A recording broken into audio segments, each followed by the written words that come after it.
तो महज कुछ घंटों बाद काली कमाई की इमारत का विध्वंस हो जाएगा।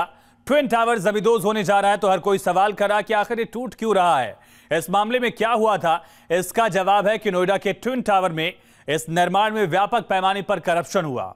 नोएडा अथॉरिटी के अधिकारियों ने रियल एस्टेट कारोबारियों के साथ मिलकर भ्रष्टाचार का खेल रचा।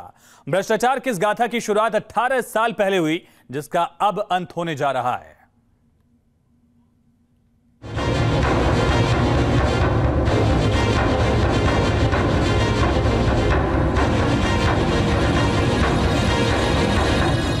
करप्शन की जीती जागती ये बिल्डिंग कुछ घंटों बाद धूल के बवंडर में बदल जाएगी। 1 बटन 9 सेकंड और 70 करोड़ धड़ाम। आखिर क्या है इस ट्विन टावर के भ्रष्टाचार की गाथा? 70 करोड़ बनाने में लगे, ढहाने में लगेंगे 20 करोड़।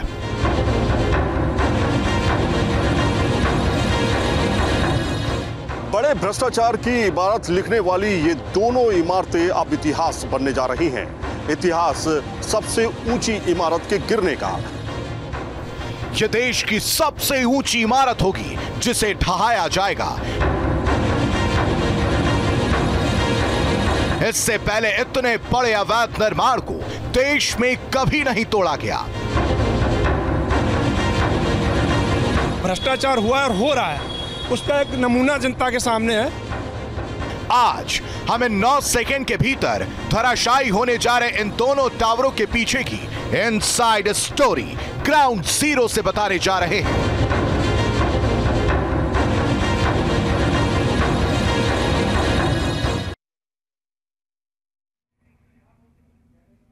तो विध्वंस की पहली इनसाइड स्टोरी जानने के लिए सीधे चलते हैं नोएडा सेक्टर 93, जहां ट्विन टावर लोकेशन के बेहद करीब से इसका काला सच बताने के लिए हमारे साथ मौजूद हैं हिमांशु शर्मा, हमारे सहयोगी। Himanshu, over to you.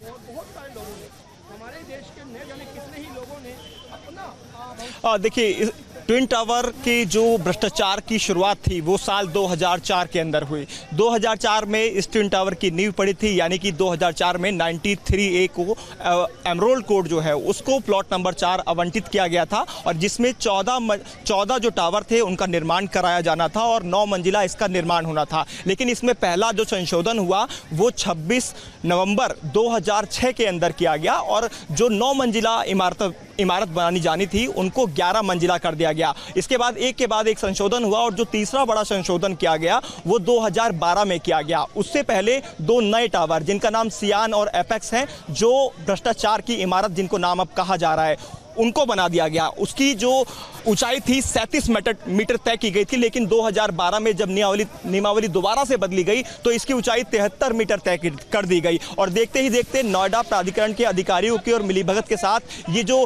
भ्रष्टाचार की इमारत है ये बनती चली गई। तस्वीरें भी आप देखेंगे ये इमारत कितनी ऊंची है। अब इसकी ऊंचाई जो है वो 103 मीटर पहुंच चुकी है, जबकि जो मैक्सिमम ऊंचाई थी वो 73 मीटर तय की गई थी। तो लेकिन देखते ही देखते जो भ्रष्टाचार का जो इमारत है वो 103 मीटर पहुंच गई, जबकि एफएआर के तहत टावरों की ऊंचाई जो थी 40 मंजिल बिल्डिंग के ऊपर 121 मीटर तय कर दी गई थी। नोएडा प्राधिकरण के अधिकारियों द्वारा ये परमिशन दे दी गई थी कि आप 121 मीटर तक यानी 40 मंजिल तक टावर का निर्माण कर सकते हैं। तो ये भ्रष्टाचार की जो इनसाइड स्टोरी है ये पहली इनसाइड स्टोरी रही है, जिसमें तमाम नोएडा के प्राधिकरण अधिकारी मौजूद रहे, साथ ही जो सुपरटेक का जो बिल्डर है उसका इन्वॉल्वमेंट सीधे तौर पर देखा गया। Over to you Himanshu. अब जब पूरी ये जो दोनों बिल्डिंग है जमींदोज हो जाएंगी, इनको डिमोलिश कर दिया जा रहा है, RWA की लड़ाई सोसाइटी के लोगों की लड़ाई के संजाम तक पहुंचेगी, और उनके लिए ये कितनी बड़ी राहत होगी?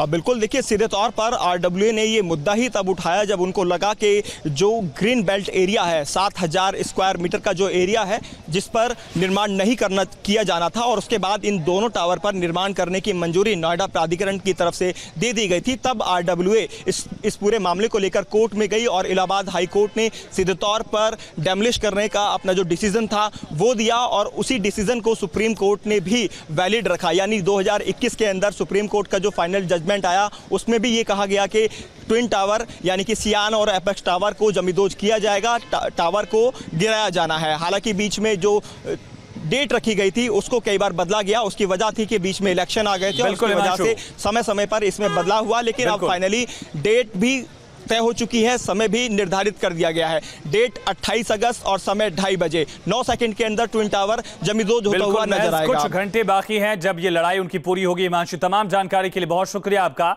अब विध्वंस की दूसरी इनसाइड स्टोरी आपको बताएंगे सीधे करप्शन की इमारत के पास से हमारे संवाददाता Amit Chaudhary. Amit, over to you.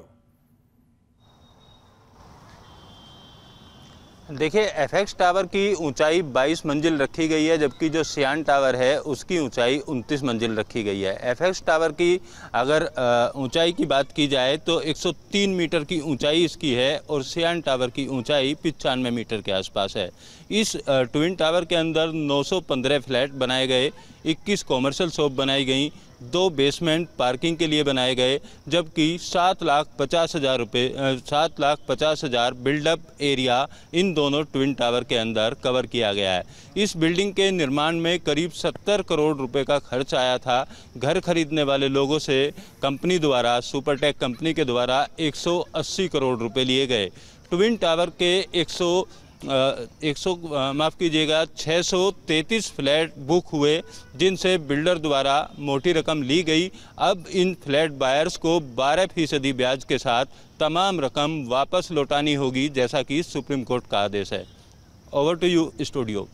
बिल्कुल अमित, इसके अलावा जब अब मलबा वहाँ 90,000 टन मलबा होगा, इस मलबे का क्या किया जाएगा और कल की जो पूरी तैयारी है उसके बारे में जरा जानकारी दीजिए कि किस तरह से रूट डाइवर्जन है, बैकअप प्लान क्या है, हॉस्पिटल्स को किस तरह से अलर्ट पर रखा गया, एनडीआरएफ की टीम, फायर विभाग से जुड़ी हुई टीम और साथ साथ अलग अलग विभागों को वहां पर तैनात किया जाएगा।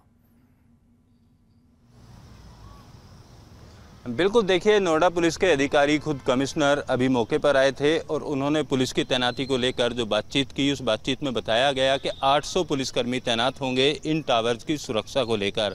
इसके अलावा दमकल कर्मियों की अगर संख्या की बात की जाए तो उनकी संख्या अलग होगी। दूसरी तरफ टावर के अगर मलबे की बात की जाए तो 28,000 मैट्रिक टन जो टावर का मलबा है वो यहाँ से निकलेगा, अनुमान नोएडा अथॉरिटी के अधिकारियों द्वारा लगाया गया है। और इस मलबे को करीब 3 महीने के समय में, यानी 90 दिन का समय एडिफिस कंपनी द्वारा मांगा गया है।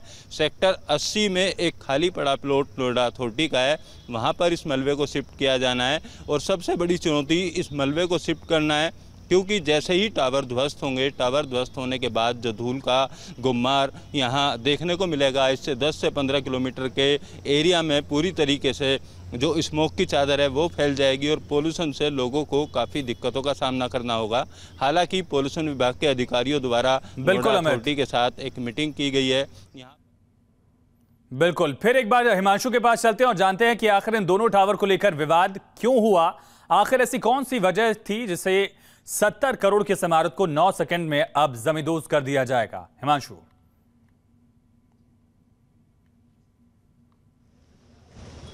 बिल्कुल, देखिए, 70 करोड़ की इमारत और 20 करोड़ को इसको तोड़ने का खर्च, यानी कि 90 करोड़ रुपए पूरा इसका खर्चा आया है। और इसकी वजह सबसे बड़ी रही कि जो दोनों टावर के बीच की दूरी थी वो महज 9 मीटर की थी, जिसका विरोध जो आरडब्ल्यू है उसने किया। तस्वीरें भी आप देखेंगे तो आप देख सकते हैं दोनों टावर के बीच की जो दूरी है वो 9 मीटर से कम की है। नक्शे के बिना अप्रूवल के दोनों टावर की दूरी का जो आकलन है वो आरडब्ल्यू ने इसका विरोध करते हुए इसको कोर्ट में ले जाया गया। और जिस जगह इसको बनाया गया वो है 7,000 वर्ग मीटर ग्रीन बेल्ट, जो कि आरडब्ल्यू के अंडर में आती थी, जिस पर ये इसका निर्माण हुआ। एनबीआर 2006 और एनबीआर 2010 का उल्लंघन साफ तौर पर किया गया अथॉरिटी के अधिकारी और बिल्डर्स की मिलीभगत के दौरान।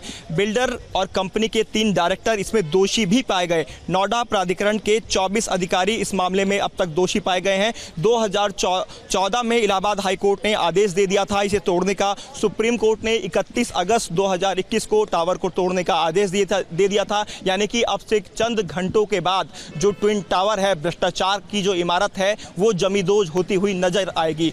कल ठीक 2:30 बजे रेड बटन दबाया जाएगा जब 32 मंजिला, यानी देश की अब तक की सबसे ऊंची इमारत 32 मंजिला 103 मीटर, जिसे इस तरह से ब्लास्ट करके जमींदोज किया जाएगा और पूरी दुनिया इसे देखेगी। जी बिल्कुल, हमारे साथ ग्राउंड जीरो से संवाददाता हिमांशु शर्मा और संवाददाता अमित चौधरी लाइव कनेक्ट हैं। एक तस्वीर हम आपको दिखा रहे हैं, न्यूज स्टेट पर मेगा कवरेज जारी है और काउंटडाउन भी आपको बता रहे हैं कि किस तरह से अब महज कुछ घंटे बाद ये दोनों बिल्डिंग जमींदोज हो जाएगी। अमित, आपसे समझना चाहेंगे कि वहां पर किस तरह से रूट डाइवर्जन प्लान तैयार किया गया है और कल सुबह 7 बजे से जो इवैक्यूएशन का प्लान है वो कितना अहम होने वाला है। देखिए, रूट डाइवर्जन को लेकर अगर बात की जाए तो दोनों टावर्स के 2.5 किलोमीटर के दायरे में किसी भी वाहन को एंट्री नहीं है। वाहन के साथ साथ कोई भी आवारा पशु इस एरिया में नहीं आएंगे। इस बात को प्राधिकरण द्वारा सुनिश्चित किया गया है। वहीं नोएडा पुलिस के अधिकारियों की माने, ट्रैफिक पुलिस के डीसीपी की माने तो नोएडा एक्सप्रेसवे को भी 2:15 पर बंद कर दिया जाएगा। हालांकि पुलिस के द्वारा एडिफिस कंपनी के द्वारा जो बातचीत हुई है उसके मुताबिक आधे घंटे के लिए एक्सप्रेसवे बंद होगा, लेकिन अधिकारियों का यही कहना है कि अब ये देखना होगा जिस वक्त इन टावर को ध्वस्त किया जाएगा, इनसे उठने वाली धूल कितने दिन में शांत होती है कि उस देरी के बाद ही एक्सप्रेसवे को खोला जाएगा। क्योंकि माना ये जा रहा है क्योंकि 2800 टन के आसपास का मलबा यहाँ होने की आशंका जताई गई है और उसके बाद बिल्कुल धूल काफ़ी देर तक रहेगी। तो जैसे ही वो धूल छट जाएगी, चाहे 45 मिनट का वक्त लगे, चाहे आधे घंटे का वक्त लगे, बिल्कुल उस क्लियरेंस के बाद लोगों को वापस ले जा सकेगा। आसपास घर वापसी में कितनी दिक्कतें होंगी, कितना इंतजार करना होगा हिमांशु? जो लोग कल सुबह 7 बजे से अलग अलग जगहों पर शिफ्ट हो रहे हैं, गाड़ियां लेकर जाएंगे वो अपनी, उनको वापस कब तक आने का फिर मौका मिल पाएगा?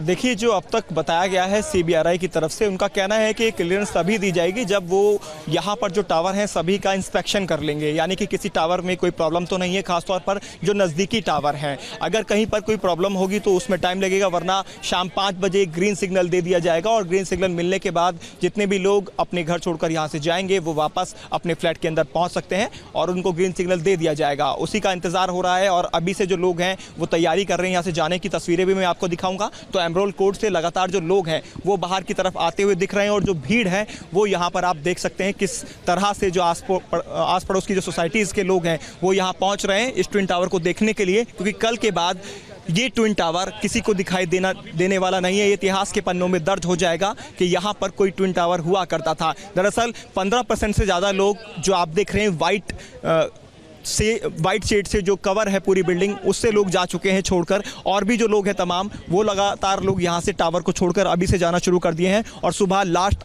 7 बजे का समय रखा गया है और एक अलार्म बजाया जाएगा कि आप सभी लोग अब अपने फ्लैट से बाहर आ जाएं, यानी कि कोई भी व्यक्ति अंदर सोसाइटी के अंदर मौजूद नहीं रहेगा, सभी फ्लैट छोड़कर बाहर आ जाएंगे। साथ ही एटीएस विलेज के अंदर भी जो लोग हैं जो टावर से सटे हुए हैं उनको भी यही बताया गया है सीबीआरआई की तरफ से और नोएडा प्राधिकरण की तरफ से। अलार्म बजने के बाद सभी लोग यहाँ से बाहर चले जाएंगे और 2.5 किलोमीटर का जो पूरा एरिया है उस एरिया में कोई भी नहीं रुकेगा। नोएडा ग्रेटर नोएडा एक्सप्रेसवे उसको भी बंद कर दिया जाएगा ब्लास्ट से ठीक 15 मिनट पहले और ब्लास्ट के आधे घंटे बाद तक, जब तक ये क्लियरेंस ना हो जाए कि कोई ऐसा विस्फोटक जिसमें ब्लास्ट ना हुआ हो। इसका ग्रीन सिग्नल सीबीआरआई की तरफ से ही दिया जाएगा, तो उसका इंतजार मिलने के बाद जब ग्रीन सिग्नल दे दिया जाएगा एक बार फिर लोग यहाँ आ जाएंगे, अपने अपने फ्लैट्स के अंदर जा सकेंगे। लेकिन फिलहाल एक तरह से देखा जाए तो सेल्फी पॉइंट और पिकनिक पॉइंट ये बना हुआ है। आप देखेंगे छोटे छोटे बच्चे परिवार यहाँ देखने आए हुए हैं और सीधे तौर पर ट्विन टावर को देखने की वजह से यहाँ पर भीड़ भी बहुत ज्यादा बढ़ गई है। बिल्कुल हिमांशु, एक रोमांच का भी एक ये मसला बन गया है। बहुत शुक्रिया हिमांशु और अमित आपका तमाम जानकारी के लिए, और लगातार ये मेगा कवरेज हिमांशु और अमित आपको दिखाएंगे कि किस तरह से ये पूरा प्रोसेस चल रहा है। लेकिन फिलहाल आपको दिखाते हैं कि किस तरह से 9 सेकंड में ये जो 2 टावर्स हैं एपेक्स और सियान, ये दोनों टावर्स महज 9 सेकंड में जमींदोज हो जाएंगे। 2:30 बजे 28 तारीख महज 9 सेकंड में सिर्फ मलबा होगा। फिर से देखिए एक बार किस तरह से ये दोनों टावर ट्रिगर प्रेस करते ही देखते आपकी आंखों के सामने ये मलबे में तब्दील हो जाएंगे। वाटरफॉल टेक्निक का इस्तेमाल सीबीआरआई की टीम और इसका इस्तेमाल कर रही है, जो जेट डिमोलिशन कंपनी है, इसी टेक्निक के सहारे इसको डिमोलिश करेगी।